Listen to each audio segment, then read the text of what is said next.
আরেকটা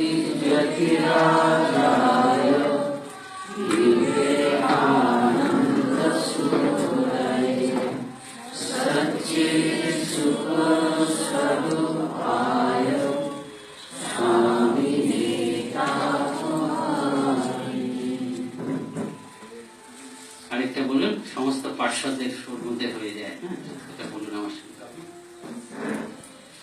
योगानंद प्रेमानंद शान्ति वैर्येच पार्षदा रामकृष्ण गत प्राण सर्वांस्तां प्रणमामि। সমস্ত পার্শ্বদ, সন্ন্যাসী, গৃহী, এটা শারদানন্দজি লেখা। সমস্ত পার্শ্বদ তারা প্রত্যেকেই রামকৃষ্ণগত প্রাণ, সেজন্য বলছে রামকৃষ্ণগত প্রাণ। তারা প্রত্যেকেই রামকৃষ্ণগত প্রাণ, সেই জন্যই পার্শ্বদ হয়েছে। হ্যাঁ, এবার হয়ে যাবে, বড় হয়ে গেছে। তারা প্রত্যেকেই রামকৃষ্ণগত প্রাণ, তারা পার্শ্বদ বলেই রামকৃষ্ণগত প্রাণ, আর রামকৃষ্ণগত প্রাণ বলেই রামকৃষ্ণ তাদেরকে পার্শ্বদ হিসাবে বরণ করেছে। তাদের সবাইকে প্রণাম জানালাম। আমি তো পার্শ্বদের জীবনী পড়ছি, তাই না? আগের দিন কি পড়েছিলাম? কে কে এসেছিলেন আগের দিন? হাত তুলুন। ব্রহ্মানন্দ মহারাজ শেষ হয়ে গিয়ে ব্রহ্মানন্দ মহারাজ শেষ হয়েছে? হ্যাঁ, শেষ হয়ে গেছে। আচ্ছা, একেবারে জীবনে ব্রহ্মানন্দ শেষ হয়ে গেছে? আচ্ছা, ঠিক আছে। ওই যেমন যেমন আসবে সেরকম। সামনে বাবুরাম মহারাজজি, আমার ধারণা ছিল ব্রহ্মানন্দজি শেষ হয়নি। সামনে তো বাবুরাম মহারাজজির জন্মতিথি আছে, সেজন্য আজকে একটু বাবুরাম মহারাজজি সংক্ষেপে বলি। স্বামী প্রেমানন্দ, তাই তো? প্রেমানন্দজি ঠাকুরের কাছে এসেছিলেন। ঠাকুর যে কয়েকজনকে ঈশ্বর কোটি বলেছেন, তার মধ্যে প্রেমানন্দজি একজন। ঠাকুর কেন যে ঈশ্বর কোটি বলেছেন সেটা আমরা জানি না। কেন ঈশ্বর কোটি বলেননি, এরকম কয়েকজন, এদের সকলেরই জীবন অনন্য। প্রত্যেকেই ঈশ্বর প্রতিম, অবতার প্রতিমই যেন মানুষ। কিন্তু ঠাকুর এই ভাগটা তার দিক থেকে করেছেন। আমাদের দিক থেকে প্রত্যেকেই একেবারে কি বলবো, অলক সামান্য মহাপুরুষ, এরকম দেখা যায় না। স্বামী লোকেশ্বরানন্দজির কথামৃত ক্লাস দীর্ঘদিন আমি শুনেছি, ইনস্টিটিউট অফ কালচারে ছিলাম। তা উনি মাঝে মাঝে কথামৃত ক্লাস বা অন্য বক্তৃতা তো মাঝে মাঝে ওনার পুরোদের একটা বাউল গানের কথা বলতেন। বাউল গানটা ওনার মনে নেই, কিন্তু এই কথাটা অনেকবার বলেছেন। দেখবেন ওনার তব কথামৃতও উল্লেখ আছে যে ঠাকুরের উৎসবের সময় আগে নানা জায়গা থেকে যাদেরকে আমন্ত্রণ করা হয়, এখন যেমন যারা আসেন সব অ্যারেঞ্জড, মানে আমরা আগে থেকে ঠিক করি, কিন্তু তখন নাকি ওই উৎসবের দিনে অনেক গায়করা তারা সব আসতো, এসে নিজের মনেই গান টান গেয়ে চলে যেত। এরকম একটা বাউল দলের গানের কথা, সেটা ওনার মনে খুব দাগ কেটেছে, দাগ কাটার মতনই ভাবটা। তো সেই গানের ভাবে আছে, এক এক করে এক একজন পার্শ্বদের সম্বন্ধে বলছে যে তোমরা আলাদা আলাদা এসেছো, নাহলে তোমাদেরকেই প্রত্যেকে অবতার বলে মনে করতো। এটা একটা ঠিক কথা, প্রত্যেকে অবতার বলে মনে করত। তাই যে নরেন, রাখাল, বাবুরাম, তারক, এরা সব অদ্ভুত অদ্ভুত জীবন। আমরা যখন প্রথম এক একজনের জীবন পড়ি, তখন মনে হয় যার জীবনটাই পড়া যায় তাকে যেন মনে হয় আলাদা, কিন্তু প্রত্যেকেই অলক সামান্য। কিন্তু তাদের মধ্যে থেকে ঠাকুর কয়েকজনকে বলেছেন ঈশ্বর কোটি, এটা বলেছেন। এদের জন্মে জন্মে ভক্তি, কোনদিন এরা হচ্ছে পৃথিবীর ধূলি মলিনতাকে স্পর্শ করেনি। এরা হচ্ছে হোমা পাখির মতো। আপনারা জানেন হোমা পাখি আকাশে থাকে, আকাশ ও গৃহগ বলে শাস্ত্রে আছে, যোগ বশিষ্ঠতে আছে। এই আকাশেই থাকে, কাল্পনিক পাখি হয়তো নিশ্চয়ই, কিন্তু ধারণাটা কিরকম, যে শুদ্ধতার কত উচ্চ ধারণা আমরা করেছি, যে আকাশে আছে পাখি, কোনোদিনও মাটিতে নামে না, সে আকাশেই সে শাবক ডিম পাড়ে, সেই ডিমটি নিচে পড়তে পড়তে ডিম থেকে শাবক বেরোয়, শাবকও পড়তে থাকে, কিন্তু এই আকাশ বিহগ যারা কি হোমা পাখি, তাদের মাটিকে বড় ভয়, তাদের এই সংসারকে বড় ভয়। যেমন সুখদেব সংসারকে বড় ভয়, সকলের সংসারকে ভয়। কাজে সেই পাখি নামছে, নামতে নামতে দেখছে যে এই মাটির দিকে আসছি, সংসারের দিকে চলে আসছি, সঙ্গে সঙ্গে সে ভয় পায়। তার ডানা যে বেরোলো সে আর মাটির দিকে গেল না, মাটি স্পর্শ করার আগে চলে গেল। তা বাবুরাম মহারাজ, রাজা মহারাজ, স্বামীজি এরকম কয়েকজনকে ঠাকুর বলেছেন যে তারা হচ্ছেন ঈশ্বর কোটি। বাবুরাম মহারাজ যে ছোটবেলায় আগেকার দিনে ছোট বাচ্চাদেরকে ঠাট্টা করা হতো, আমিও দেখেছি। মেয়েরা একটু গ্রামের মেয়েরা বাইরে একটু ঠাট্টা করতো, কয় বাচ্চা তো ওই বয়সী বাচ্চা মেয়েরা ঘুরে বেড়াচ্ছে, কাকে বিয়ে করবি, এসব বলতে চলতো। তা বাবুরাম মহারাজজিকে যখন বলা হতো তখন তো তার বিবাহ সম্বন্ধে কোনো ধারণাই নেই, কিন্তু আদো আদো গলায় বলতে বিয়ে দিও না, মলে যাওয়াই মলে যাবো, বুঝছে আকাশ ও বিবাহ একেবারে মনের মধ্যে গেঁথে রয়েছে যে আমি এই সংসারের নই, সংসার বড় ভয়। তিনি জানেন যে বিবাহ করলে এই সংসারটাকে গ্রহণ করতে হবে। অধিকাংশ মানুষ বিবাহ করে সংসারকে গ্রহণ করে, সংসারের মাধ্যমেই তারা ভগবানকে পাওয়ারও চেষ্টা করে ভাগ্যবান যারা। কিন্তু ওই যে আকাশ ও বিহগ হোমা পাখি, সেই জন্য সংস্কারই এমন কেউ শিখিয়ে দেয়নি, বাবা মা শিখিয়ে দেয়নি, গুরুর সঙ্গে তখনও দেখা হয়নি, তখনও শাস্ত্র পড়েননি, কোনো জায়গার থেকে কোনো বাইরের কোনো ইয়ের থেকে এই শিক্ষা যায়নি, কিন্তু ভেতরেই রয়েছে এই শিক্ষা যে সংসার নয়, বিয়ে দেও না মরে যাও।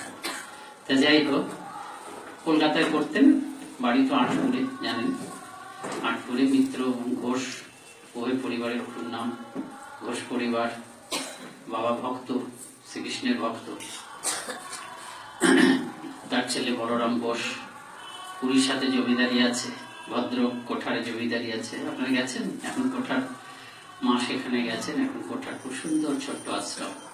কে যারা গেছে তারা কেউ কেউ বলে যেন জয়রামবাটি বলে মনে হয়, আরো পুরোনো দিনের জয়রামবাটি বলে মনে হয়। যাই হোক, তা বলরাম বাবু তার এরা হচ্ছে তিন, এই মিত্ররা এই ঘোষ যারা, বাবুরাম মহারাজের হচ্ছে তিন ভাই এক বোন, কৃষ্ণ ভাবিনী। কৃষ্ণ ভাবিনীর মধ্যে দিদি ছিলেন না, তার সঙ্গে বিবাহ হলো বলরাম বাবু। বলরাম বাবু হচ্ছে মেজ, তুই ছিলাম বাবুরাম শান্তিরাম বিবাহ হলো। এবং বলরাম বাবু সেই সময় ঠাকুরের সংস্পর্শে এলেন, ঠাকুরের সংস্পর্শে আসার পর আর কোঠারে চলেন না, গোটা পরিবারকে তিনি খালি আত্মীয় স্বজন সকলকে নিয়ে আসেন। কিন্তু বাবুরাম মহারাজজি যা জানা যায়, বাবুরাম মহারাজজি কিন্তু ঠাকুরের সন্ধান পেয়েছেন। মাস্টারমশাই, ছেলে ধরা মাস্টারমশাই, আমরা যেখানে বসে আছি, হ্যাঁ মাস্টারমশাই স্কুলে পড়তেন, মাস্টারমশাই সত্যিই ঠাকুরের সাহচর্য এলেন। পরবর্তীকালে বারবার বলতেন তিনি, এই তো ওনার জন্য জীবনটা খুলে গেল, পথ পেয়ে গেলাম। তখন মাস্টারমশাই আবার বিনয় সহকারে বলতেন যে তা কেন, ঠাকুরের শুদ্ধ সন্তান, শুদ্ধ আধার, তিনি তার নিজের জনকে কাছে টেনে নিয়েছেন। তা যাই হোক, এভাবে ঠাকুরের কাছে গেছেন। পড়াশোনায় খুব সফল হননি, কিন্তু পরবর্তীকালে দেখা গেছে খুব পাণ্ডিত্য ছিল, বহু পড়াশোনা তিনি করেছেন, বিদ্যুৎসাহী ছিলেন, ফেল করেছিলেন। তা বাবুরাম পাশ করতে পারেনি, কারণ ঠাকুর কি বলেছিলেন, ভালোই তো, পাশ বদ্ধজি পাশ মুক্ত শিব। তা বাবুরাম মহারাজজি ঠাকুরের কাছে যেতেন, তার মাও তো যেতেন, খুব তারা খুব ভক্ত। তা বাবুরাম মাও খুব ভক্ত, মাতঙ্গিনী দেবী না, মাতঙ্গিনী ঠিক বলছি তো? আচ্ছা, দেখে নিতে পারি, কিন্তু আপনারা দেখবেন না যে আমি বই দেখছি। হ্যাঁ আচ্ছা, যাই হোক, হ্যাঁ মাতঙ্গিনী ঠিক, হ্যাঁ ঠিক। হ্যাঁ পড়াশোনা ভালো, আচ্ছা তাহলে তো নিশ্চিন্ত। জানেন পাশ বদ্ধজি পাশ মুক্ত শিব, যখন বললেন পড়াশোনায় ভালো, আমাদের সব অপূর্ব অপূর্ব সন্ন্যাসীকে আমরা দেখেছি, একটু ডাইগ্রেস করছি, তাকেও আপনারা দেখেছেন, কালকে কথা হচ্ছিল। অকুণ্ঠানন্দ মহারাজের নাম শুনেছেন? এই পরিবারের বিপিন বাবুর ছেলে আর কি, বলরাম বাবুর পরিবারের বিপিন জামাই যাকে বলা হতো। তো এই অকুণ্ঠানন্দজির নামটা কেন হয়েছে জানেন তো? তিনি ছিলেন বাবা, মানে অখণ্ডানন্দজির দীক্ষিত। কাউকে ভয় ডর করতেন না, সব ব্যাপারে অকুণ্ঠ। বিশেষ করে বলরাম বাবুর পরিবারের তো এই পার্শ্বদরা তার কাছে ঘরের লোক, পার্শ্বদরা ঘরের লোক, কাজেই সন্ন্যাসীদের কাছে, মঠ মিশনের সন্ন্যাসীদের কাছে তারা অকুণ্ঠানন্দ নামটা হয়েছে ওই কোনো ব্যাপারে কুণ্ঠা ছিল না বলে। তার অকুণ্ঠার মানে কুণ্ঠাহীনতার একটা উদাহরণ মাধবানন্দজি হচ্ছে অত্যন্ত মানে ব্যক্তিত্ব সম্পন্ন, সর্বগুণ সম্পন্ন একজন জেনারেল সেক্রেটারি ছিলেন বা সন্ন্যাসী ছিলেন। তার সম্বন্ধে মানে পার্শ্বদের সন্তানদেরই আমি বলতে শুনেছি, মাধবানন্দজির ছবি দেখিয়ে, পাশে পার্শ্বদের ছবি আছে, বাবুরাম মহারাজের ছবি ছিল, কারণ প্রেমানন্দ ওয়ার্ডে আমার এই কথাটা হয়েছে সেবা প্রতিষ্ঠানে। মহাপুরুষ মহারাজের দীক্ষিত একজন মহারাজ, সিনিয়র মহারাজ আছেন, দেখতে গেছি, অন্যদেরও দেখতে গেছি, তিনি আছেন। আমি মাধবানন্দজির প্রসঙ্গ কি কারণে যেন জিজ্ঞেস করেছি, নির্দেশ করে ইনিও কিন্তু এদেরই দলের, মানে মাধবানন্দজি এত শ্রদ্ধা এবং সমীহ অনুভব করতেন, মানে এত শ্রদ্ধা আমাদের কাছ থেকে, খুব কড়া ছিলেন, কিন্তু কড়া হলো শ্রদ্ধা তিনি অর্জন করতে পেরেছিলেন। কিরকম মানে তার স্থানটা সাধুদের মনে কিরকম এটা বুঝতে পারবেন। যেহেতু তিনি প্রশাসনে ছিলেন, সবসময় তো মিষ্টি হওয়া যায় না, কঠোরও হতে হয়। কোন একজন সাধুকে তিনি শাস্তি দিয়েছেন, তার ত্রুটির জন্য তপস্যা করতে পাঠিয়েছেন। আমাদের যদি ঘোরতর কোন অন্যায় করে তাদেরকে তপস্যা দিয়ে সংশোধন করানোর চেষ্টা করা হয়, তাও যদি তার অন্যায় কন্টিনিউ করে তবে তাকে অনেক সময় হয়তো চলে যেতে হয়। এই সাধুকে তপস্যা করতে বলা হয়েছে। তপস্যা করার পরে তিনি তপস্যা করেছেন, করার পরে তপস্যার এত আনন্দ পেয়েছেন যে তিনি আর ফিরে আসেননি। কিছুদিন পরে তাকে আমরা অনুরোধ করেছি, তিনি আসেন। এখন তিনি আছেন, কিন্তু উত্তরাখণ্ডে যখনই সন্ন্যাসীরা যায় তিনি তাদের খুব যত্ন করেন, দেখা হয়, পুরোনো দিনের কথা বলেন, মঠের কথা জিজ্ঞেস করেন কে যাবে। তা একজন মহারাজ জিজ্ঞেস করছেন, তিনি এখন চলে গেছেন বোধহয়, কারণ আমি যে মহারাজের সূত্রে বলছি সেই মহারাজ জিজ্ঞেস করছেন যে আপনি চলে এলেন, আপনাকে শাস্তি দেওয়া হলো, আপনার কোনো ইয়ে হয়নি, কোনো রিগ্রেট নেই? বলে দেখো, আমাকে শাস্তি দিয়েছেন মাধবানন্দজি। নির্মল মহারাজ যখন আমাকে শাস্তি দিয়েছেন তখন বুঝতেই হবে যে আমার কল্যাণের জন্যই দিয়েছে, এবং আমি এখন বেশ বুঝতে পারছি যে আমার জীবনে কল্যাণই হয়েছে এই শাস্তিটা পর। তাই এই যে মাধবানন্দের দিকে চলে গেলাম, তা অকুণ্ঠানন্দজি, অকুণ্ঠানন্দজি বলছেন যে অকুণ্ঠানন্দজিকে মাধবানন্দ রেগে গেছেন, বেরিয়ে যাও, ঘর থেকে বের করে দিয়েছেন কোন একটা ব্যাপারে। বেরিয়ে গিয়ে আবার ঢুকেছেন, বললাম যে বেরিয়ে যেতে, আপনি তো বেরিয়ে যেতে বলেছেন, ঢুকতে তো বারণ করেননি। এরকম অকুণ্ঠ ছিলেন অকুণ্ঠানন্দজি, কিন্তু অদ্ভুত, বাবার ছেলে তো, বাবার সন্তান মানে ছেলে আমাদের অখণ্ডানন্দজি। তিনি এই যে পড়াশোনার কথা বললেন না, তিনি কালকে কথা হচ্ছিল, আমারই সমবয়স্ক একজন সন্ন্যাসী, তিনি অখণ্ডানন্দজির অনেক সেবা করেছেন, খুব ভালোবাসতেন। অখণ্ডানন্দজির ভালোবাসা অদ্ভুত। তিনি ট্রেনিং সেন্টারে গেছেন, ট্রেনিং সেন্টারে যাওয়ার পরে অকুণ্ঠানন্দজিকে তিনি একটা চিঠি লিখেছেন। মহারাজ অনেকদিন পরে লিখেছেন, মহারাজ আমাকে কি আপনি ভুলে আমাকে আশীর্বাদ করবেন? ট্রেনিং সেন্টারে তো 6 মাস হয়ে গেল, আপনি আমাকে মনে রেখেছেন তো? তবে চিঠির উত্তর দিচ্ছে, তোমার ওই রকম সেবা কি ভোলা যায়? তুমি ভালোভাবে থেকো, শরীরের দিকে যত্ন রেখো, আর পড়াশোনার মোহে পড়ে ভগবানকে ভুলে যেও না যেন, এই প্রার্থনা করে। এই হচ্ছে ব্যাপার।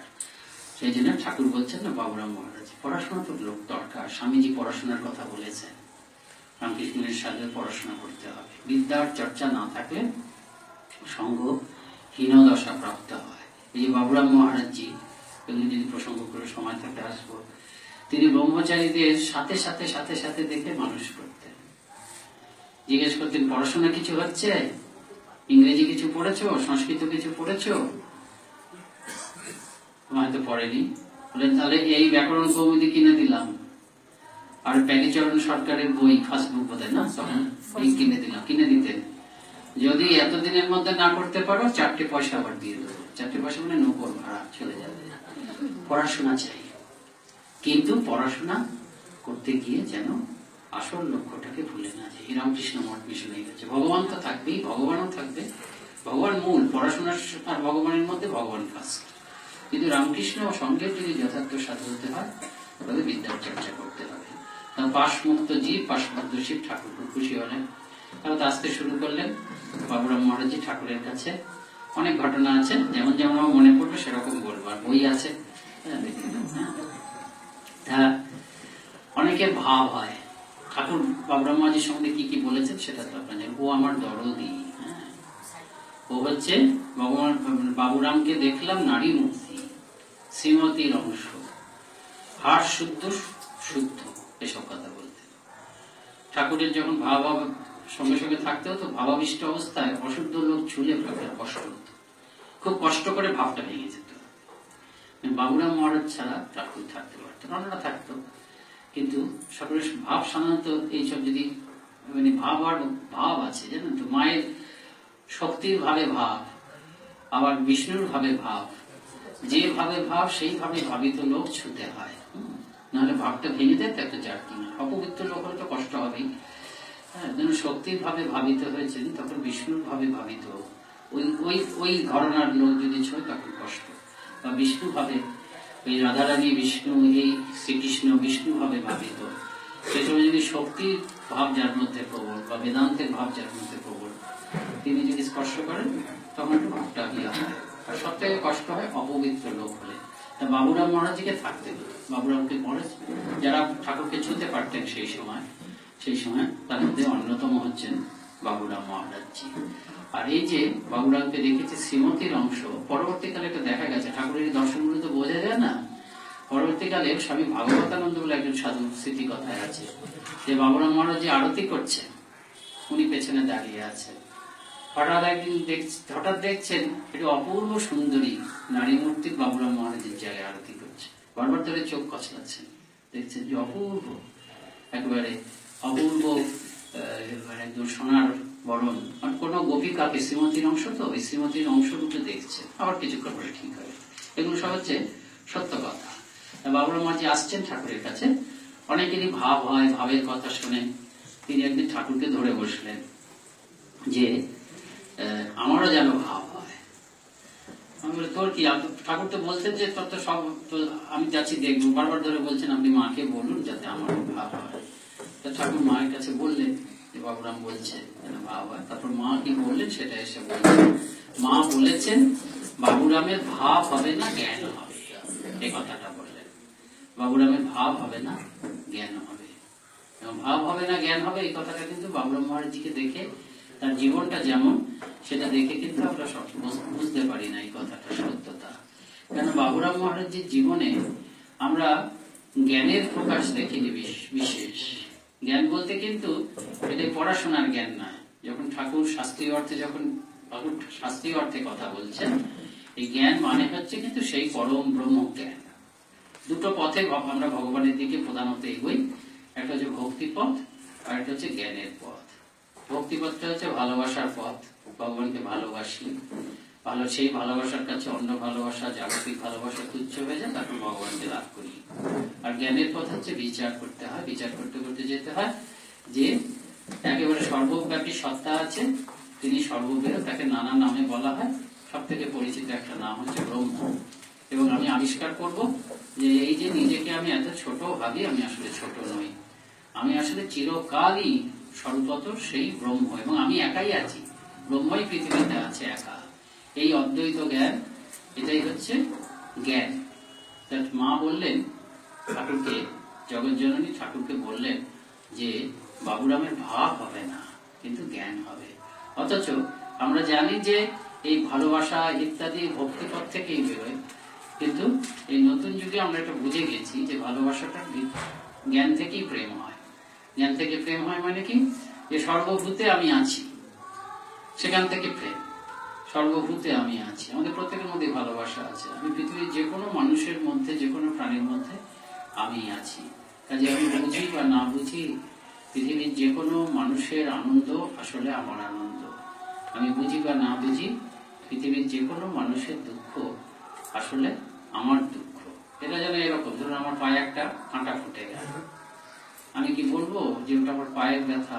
আমার ব্যথা নয়, পায়ের ব্যথাটা যেমন আমার ব্যথা, কিন্তু যে কোনো পৃথিবীর যে কোনো মানুষের দুঃখ কষ্ট আসলে আমার এই দুঃখ কষ্ট। এই অদ্বৈত অনুভূতির থেকে আমি সবার মধ্যে আছি, সবাই আমার মধ্যে আছে, এই যে অনুভূতি, এই অনুভূতির থেকে যে ভালোবাসাটা আছে সেটা হচ্ছে, এখন আমি ভালোবাসি কেন? আমি জানি যে ভালোবাসাটা ভালো, বলে 5 জনকে ভালোবাসি, তারপর আরো 10 জনকে ভালোবাসি, করতে করতে ভালোবাসার একটা আনন্দ আছে, তাতে ভালোবাসাটা বাড়ে।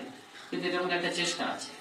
কিন্তু ওই যখন জ্ঞান হবে, সবার মধ্যে আমি নিজেকে দেখবো, নিজেকে সবার মধ্যে দেখবো, নিজের মধ্যে সবাইকে দেখবো, তখন যে ভালোবাসা, সেটা হচ্ছে জ্ঞান প্রসূত ভালোবাসা। সবার মধ্যে নিজে, নিজের মধ্যে সবাইতে হচ্ছে জ্ঞান। আমি ছাড়া আর কেউ নেই। আমার স্বরূপই হচ্ছে অন্যের মধ্যে নিজেকে অনুভব করা, নিজের মধ্যে অন্যকে অনুভব করা। যে আমরা এমপ্যাথি বলি, এই হচ্ছে এমপ্যাথি।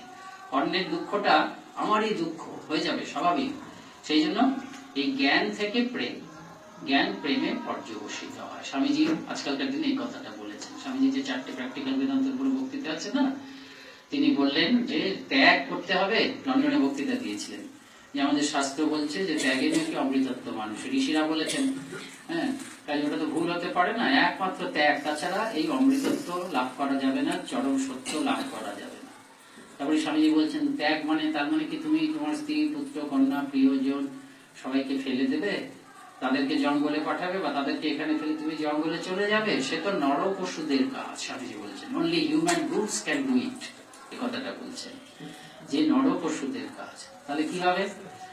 ঋষির কথা মিথ্যা নয়, স্বামীজির কথা মিথ্যা নয়। স্বামীজি ত্যাগের একটা নতুন সংজ্ঞা দিলেন যে এরকম ত্যাগ করতে হবে না। Defy this world, defy this world, জগৎকে দিব্যায়িত কর। আমি এক জায়গায় লিখেছিলাম, এটা একটা পত্রিকায়, নাম বলে দিতে পারি, সেটা অনেকদিন আগে কর্পোরেশন একটা পত্রিকা। আমি তো ডিফাই লিখেছি, তারা কি করলো ওই ডিফাইটাকে ডিফাই করে দিল। এখন কি কাণ্ড!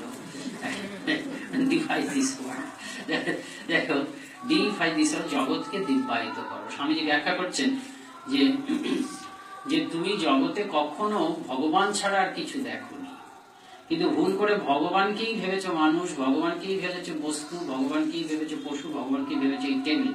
স্বামীজি টেবিলের উদাহরণটা দিচ্ছে। কিন্তু এখন থেকে তুমি দৃষ্টিভঙ্গিটা পাল্টে ফেলো। ত্যাগ মানে হচ্ছে প্রচলিত দৃষ্টিভঙ্গির ত্যাগ, প্রচলিত দৃষ্টিভঙ্গির ত্যাগ। ব্রহ্ম হিসাবে জগৎটাকে জগৎ হিসাবে ত্যাগ করো, ভগবান হিসাবে আবার ফিরে নাও। তুমি টেবিলটাকে দেখছো, এতদিন টেবিলটাকে টেবিলই দেখেছো, আজকের থেকে তুমি টেবিলটার জায়গায় প্রথমে ভগবানকে দেখো, তারপরে টেবিলটাকে দেখবে। এটাই হচ্ছে ত্যাগ, দৃষ্টিভঙ্গির ত্যাগ। এটাকেই বলছেন ডিফাই দিস ওয়ার্ল্ড, চারপাশে ভগবান, বহুরূপে সম্মুখে তোমার, এইটাই হচ্ছে ব্যাপার। তা সেই প্র্যাকটিক্যাল বেদান্ত 4টে বক্তৃতা, কত সুন্দর বক্তৃতা। তার মধ্যে একটা জায়গায় স্বামীজি বলছেন লাভ ইজ বেদান্ত। এই প্রথম নতুন কথা শুনলাম আমরা লাভ ইজ বেদান্ত। এবং স্বামীজি বলছেন intellect is but sweeper, intellect is but a sweeper, it sweeps clean the road you are going to tread. এটা বলছেন, কিন্তু তার বেশি যেতে পারবে না। আমি এই রাস্তা দিয়ে যাবো, ইন্টেলেক্টের দরকার আছে, বুদ্ধির দরকার আছে, যে কুসংস্কার টুসংস্কার দূর করে দেবে, বিচার করব, ইত্যাদি করবো, আমি যে পথটা নিচ্ছি সেটা ঠিক কিনা।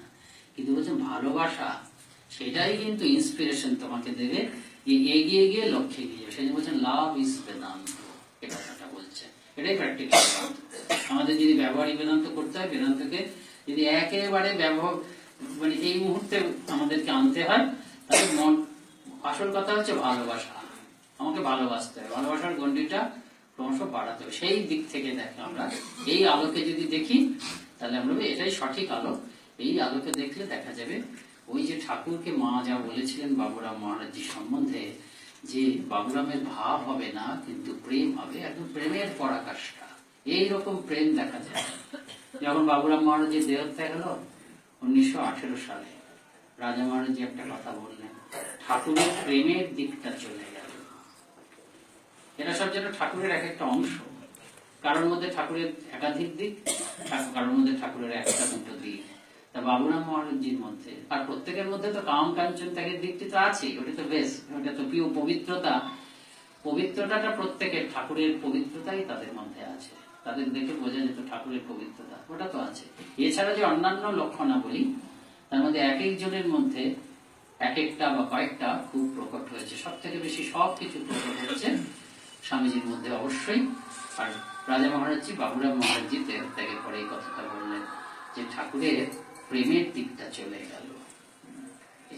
কিরকম ভাবে তিনি মানে এত ভালোবাসা, যে কি যে ভালোবাসা, যে এগুলো আমরা শুনেছি মহারাজদের কাছে, যে এটা লোকেশনদের কাছে শুনেছি। একটা সময় কি হতো, ওই প্রতি বছর বাবুরাম মহারাজের তিথি পুজোতে লোকেশানন্দজিকে আটপুরে ডাকাতো। যতদিন লোকেশনদি ছিলেন, বাবুরাম মহারাজের তিথি পুজোতে আটপুরে ওকে ওরা ডাকবেনি, আর মহাপুরুষ মহারাজের তিথি পুজোতে ওরা ওকে বারাসাতে ডাকবেনি। তা ওনার সঙ্গে যখন যেতাম, ওনার কাছে বাবুরাম মহারাজের কথা অনেক শুনেছি। ওরা উনি বাবুরাম মহারাজকে ঠিক দেখেননি, একটু পরে এসছেন, কিন্তু যখন এসেছেন মঠ জুড়ে খালি রাজা মহারাজজি আর বাবুরাম মহারাজজি স্বামীজির কথা। ওরা একদম ওই ঠাকুর যেমন বলেছেন না, কিরকম জানো তো, তুমি এসে একটা আসনে বসলে দেখলে যে আসনটা গরম, কারণ আরেকদিন এক্ষুনি বসেছিল, এরকম হয় না, জায়গাটা বেশ গরম আসনে। তো ওরা যখন এসছেন মঠে, তখন স্বামীজি একটু আগে চলে গেছে। এই সেদিনকে রাজা মহারাজ ছিলেন, এই সেদিনকে বাবুরাম মহারাজজি ছিলেন। যে ওদের কথাটা তো ওরা একেবারে যেভাবে শুনেছেন সেগুলো খুব সুন্দর। তোমরা বলছেন যে সেই সময়ে আশুতোষ মুখার্জি তিনি কলকাতার ইয়েতে কনভোকেশনে একদিন দুঃখ করে বলল যে সবই ভালো, কিন্তু আমরা দেখছি যে আমাদের বিশ্ববিদ্যালয়ের 1 নম্বর 2 নম্বর ছাত্র যারা হচ্ছে সব দিক থেকে, তারা তাদের শিক্ষার ফসলটা কিন্তু শিক্ষা সমাজ মানে ছাত্র সমাজ পাচ্ছে না, বা শিক্ষার্থী সমাজ পাচ্ছে না, কারণ তারা সব দেখছি কয়েক বছর ধরে রামকৃষ্ণ সঙ্গে মিশনে গিয়ে যোগদান করছে। এই যে রামকৃষ্ণ মিশনে গিয়ে যোগদান করছে, সব থেকে আকর্ষণ হচ্ছে বাবুরাম মহারাজের আকর্ষণ। কি যে আকর্ষণ, সবাই বলতো যে কি যে আকর্ষণ, যে কিরকম জানেন তো, এরা সবাই বেশিরভাগই আছেন। আমি নিত্য স্বরূপানন্দজির কাছে বাবুরাম মহারাজের কথা শুনেছি। তা উনি আপন মনে বলছেন, নিত্য স্বরূপানন্দজি এমন মানুষ ছিলেন, তাকে গিয়ে বলা যায় না মহারাজ একটু স্মৃতিচারণ করুন, এত ব্যক্তিত্ব, কিন্তু আপন মনে খাবার টেবিলে বলছেন যে বলছেন কি যে এমন ছিলেন যে একদিন দেখলে সারা 1 মাস বা 1 বছর আনন্দে কেটে যেত। আর কখনো তারা নিজেদের শরীরের সঙ্গে নিজেকে আইডেন্টিফাই করতে, একটা যেন জ্যোতিপুঞ্জ ঘুরে বেড়াচ্ছে। এই যে মা বাবুরাম মহারাজের দেহত্যাগের পরে বললেন না, মা কি বলেছিলেন আপনারা তো জানেন, মঠের শক্তি ভক্তি যুক্তি সব আমার বাবুরামের রূপ ধরে গঙ্গাতির আলো করে বেড়াতো। ঠাকুর তুমি তাকে দিলে, এটা বলেছে। এই যে আলো করে বেড়াতো না, এই কথাটা আমরা বুঝতে পারিনি, ভাবি যে মা বোধহয় উচ্ছ্বাসের সঙ্গে বলছেন, কিন্তু যারা দেখেছেন তারা বলছেন। নির্বাণানন্দজির কথা আমি শুনেছি, আমাকে সবাই পার্শ্বদের কথা জিজ্ঞেস করা হচ্ছে, বাবুরাম মহারাজ উনি তো রাজা মহারাজজির সেবক, রাজা মহারাজের কথা যখন বলছেন তার অন্য ভাব, যেই বাবুরাম মহারাজের কথা জিজ্ঞেস করছেন, বাবুরাম মহারাজজি সে তোমরা কল্পনাও করতে পারবে না, সে তোমরা কল্পনাও করতে পারবে না। ভগবানের আশ্চর্য একটা জ্যোতিপুঞ্জ, মানে বলে তিনি যখন গঙ্গায় স্নান করে উঠে সূর্য প্রণাম করছেন, তখন যে কি রূপ, রূপ মানে কি সেটা অদ্ভুত, মানে শুধু তো শারীরিক রূপ দিয়ে মানুষ তো আকৃষ্ট হবে না, কিন্তু অদ্ভুত একটা জ্যোতির্ময় রূপ, যেন একটা শক্তি, একটা প্রেম, প্রেম যেন গলিত হয়ে মানে মানে শরীর থেকে বেরিয়ে গিয়ে যেন আপনাকে আকর্ষণ করছে। সত্যি সত্যি তার প্রেমটাই যেন গিয়ে আপনাকে গলা জড়িয়ে ধরে কাছে নিয়ে আসছে। এরকম যারা দেখেছেন তারা, এবং তিনি একটা জ্যোতির্ময় প্রেম স্বরূপ হয়ে যেন ঘুরে বেড়াচ্ছেন, গোটা ওই যে গঙ্গাতির আলো করে ঘুরে বেড়াচ্ছেন। সত্যি সত্যি মনে হতো যে গঙ্গাতির আলো করে তিনি ঘুরে বেড়াচ্ছেন। তো কিরকম প্রেম, কিভাবে তিনি আকর্ষণ করতেন, সেটা ওরা সব বলছেন। যারা যুবকরা মানে বেশিরভাগই সাধু হয়েছে, আর যারা হননি বলছে কি যে আমাদের কি আকর্ষণ, কবে ছুটি হবে মঠে যাবো। আকর্ষণ কার? ঠাকুরের আকর্ষণ তো আছে সব, কিন্তু আকর্ষণ আছে বাবুরাম মহারাজ। আর বাবুরাম মহারাজ কি করবেন, দুপুরবেলা গিয়ে হয়তো বিকেল দিকে আসবেন, এই এসছিস তোরা খুব ভালো, চ এখন নিয়ে আছে, এখন বোধহয় ভাটা আছে বা জোয়ার আছে, যাই হোক চ এখন চৌবাচ্চাটা ভরে রাখি। তখন তো এইসব সাপ্লাই লাইন যেসব নেই, চৌবাচ্চা চ। ওরা গেছেন মহারাজের সঙ্গে দেখা করতে, সঙ্গে সঙ্গে মহারাজ ওদেরকে নিয়ে খাটাতে শুরু করলেন। মহারাজ খাটাতে শুরু করলেন মানে কি, মহারাজও বালতি নিয়ে মহারাজ বাবরা মহারাজের বৈশিষ্ট্য হচ্ছে তিনি সাথে সাথে বলছে আমি কি শুধু প্রণাম নেই, আমি তোদের সঙ্গে আমি প্রণামও নিই, ব্রহ্মচারী বলতো। ব্রহ্মচারী সাধুরা সমানে সমানে কথা বলতো, দেখ জবদান করছিস না, তাহলে কি শুধু প্রণাম নিয়ে বেড়াবি? শুধু প্রণাম নিলে হয়? দেখ না, আমি প্রণামও নিই, আবার তোদের সঙ্গে গোবরের নাড়ুও পাকাই। মানে ওই গুল তৈরি করেন আর কি, এগুলো করতে হয়, জ্বালানি। তখন মঠ তো এরকম অবস্থা। এই যে কলকাতার থেকে যুবকরা গেছে, কলকাতা থেকে যুবক, এই এসছিস তোরা, চ, সঙ্গে সঙ্গে গিয়ে নিয়ে পালতি নিয়ে নিয়ে পড়লেন। সারাদিন পড়েছে, কিন্তু তাদের বলছে কি আনন্দ, গিয়ে গঙ্গা জল তুলে চৌবাচ্চায় রাখছি, ওই জল থিতিয়ে পড়বে।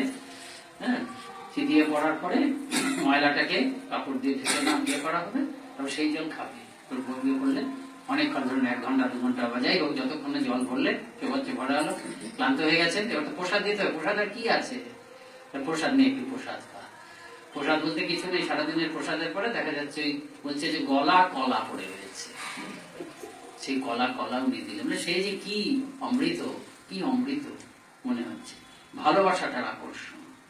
বাবুরাম মহারাজজির আকর্ষণে সবাই যেতেন। স্বামীজির কথা শুনেছেন, স্বামীজির কথা শুনে স্বামীজিকে দেখতে গিয়ে বাবুরাম মহারাজজি মানে ভালোবাসায় পড়ে গেছে। এগুলো দেখবেন ওই কয়েকজন বিপ্লবী, আমার যতদূর মনে হচ্ছে হরিকুমার মিত্র, তারা এই স্মৃতিচারণা করছেন যে কি ভালোবাসা, বাবুরাম মহারাজের আকর্ষণ। তারপরে গিয়ে বলছেন মহারাজ একটু স্বামীজির কথা বল। স্বামীজির কথা তোদের কি বলবো, বলতে বলতে কাঁদতে, তার ভালোবাসার কাছে আমার ভালোবাসার কিছু নয়, বলতে বলতে ওরা কাঁদতে শুরু করে দিচ্ছে। তখন এরা বিস্মিত হচ্ছে যে কিরকম মানুষ, এর প্রেমেই মুগ্ধ। ইনি আবার স্বামীজির প্রেমের কথা বলতে গিয়ে কেঁদে ফেলছে, না জানি তিনি কি ছিলেন। এদের বৈশিষ্ট্যটা হচ্ছে এরা সব যেন ঠাকুর আর স্বামীজির এই অন্য পার্শ্বদরা, ঠাকুরমা স্বামীজিকে আমরা একটা ইউনিট করি, হ্যাঁ, অন্য সব পার্শ্বদরা যারা আছে তাদের প্রত্যেকের মধ্যে যেন ঠাকুরমা স্বামীজি তাদের মাধ্যমে যেন বিচ্ছুরিত হচ্ছে। আর এদের জীবনের বৈশিষ্ট্য হচ্ছে কি, এরা তাদের নিজের জীবনের মহিমার দ্বারা, ভালোবাসার দ্বারা সবাইকে আকর্ষণ করছেন, কিন্তু সেই